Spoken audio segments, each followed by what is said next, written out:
She has been at MB since nursery, and our class wouldn't be the same without her.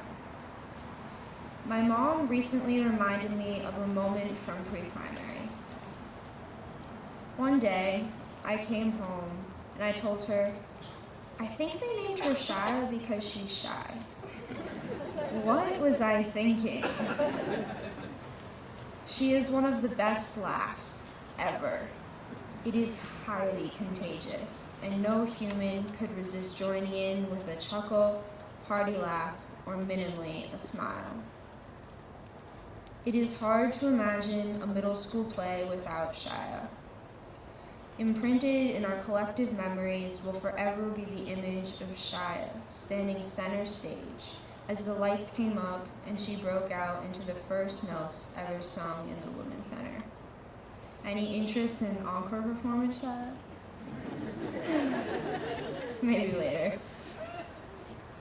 Shia is a very strong-willed person, and it isn't someone you can just ignore. She will stand up for what she believes in, and she will speak her mind.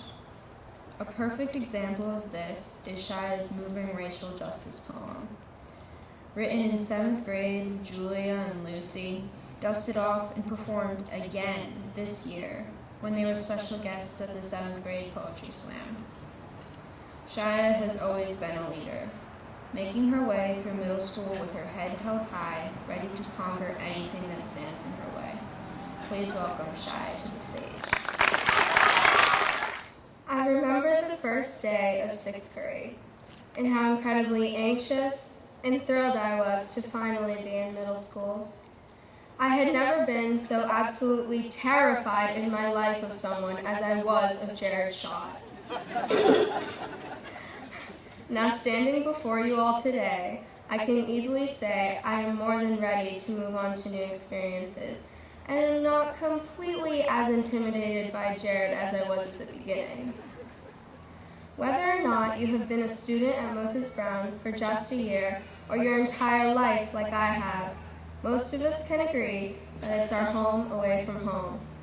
A place where we are lucky enough to constantly be surrounded by adults like Jared who are not only our academic leaders, but friends, role models, and people who inspire us and wish for us to be inspired by the power of knowledge. Taking on the role of an 8th grader at Moses Brown has come with a great deal of responsibility. We were immediately expected to set an excellent example for our younger peers and somehow be good at it on the first try. That doesn't mean we were forced to be the smartest or most confident. That's impossible. To be the role models we needed to be, we simply had to be the most hardworking. I also discovered that being a well-rounded role model means that the grade we earn isn't as important as the education we receive. We earn a grade for taking a history test. We get an education for understanding that sweatshop labor in China is immoral, and that the stereotypes created by single stories are only one reality of millions of people.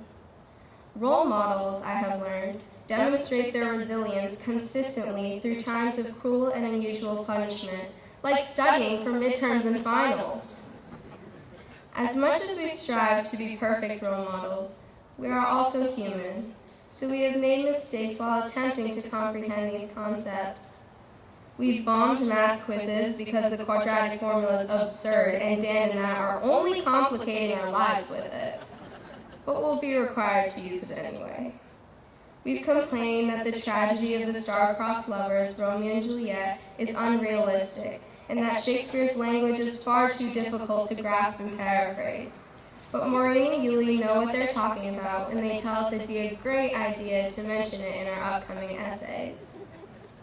We may not have any intention of making a career out of designing and constructing Rube Goldberg machines, but we'll always remember how fun it was to try, even if ours, after getting help from Tony and Katie, were due a week prior to actually finishing. I would know. And we know that it's okay not to be okay, and to go through numerous trial and error moments. It's common to find ourselves in puddles of confusion when Amelia, Sangerso, and Carolyn were going over the homework we thought we had until tomorrow to finish, and to be sorry for saying that thing to our best friend that we now regret and want more than anything to take back. It's all fair game. We're doing our best to figure it all out, but that doesn't deem us to be any less worthy or valuable in being these leaders. So fear not, 6th and 7th graders, because the best and most influential role models are the ones who get confused, make the most mistakes, and still continue to grow. Over the past 3 years, our teachers have asked us to participate in class and ask questions. Every voice should be heard, and although not all questions have answers, we are taught to question all the answers we are given, because just like people, not all sources are reliable. That's one thing middle school has allowed for me to discover. But I've also been taught to give second chances, search for the goodness in everyone's heart, and never doubt in my ability to be the greatest person I can in and outside of the classroom. In order to accomplish that, it was essential that I came to the realization that I was in fact good enough, and so are these ideas and skills I brought to the table. And in this way, school became a microcosm of life. I was obligated to stop comparing my own achievements to my classmates, which is an extremely difficult thing to do not only in school, but in real life as well. Everything we've accomplished up to this point as individuals and as a community is worth taking pride in and celebrating. Every single one of us is ambitious, determined, and curious enough to succeed and excel in whatever we set our minds to as we approach the next chapter of our lives. It is beyond exciting to imagine the doors of opportunities that have been opened for us as we encountered the importance of loving to learn, loving ourselves, and being willing to tackle the challenges we may come across. I cannot put into words how proud I am of how much our class has matured these past 3 years. I am so incredibly grateful to have experienced it with you. Of course, it was chaotic at times, but we are a beautiful mess I wouldn't ever trade away. I wish us all the best of luck in wherever our roads may lead us in upper school. Thank you.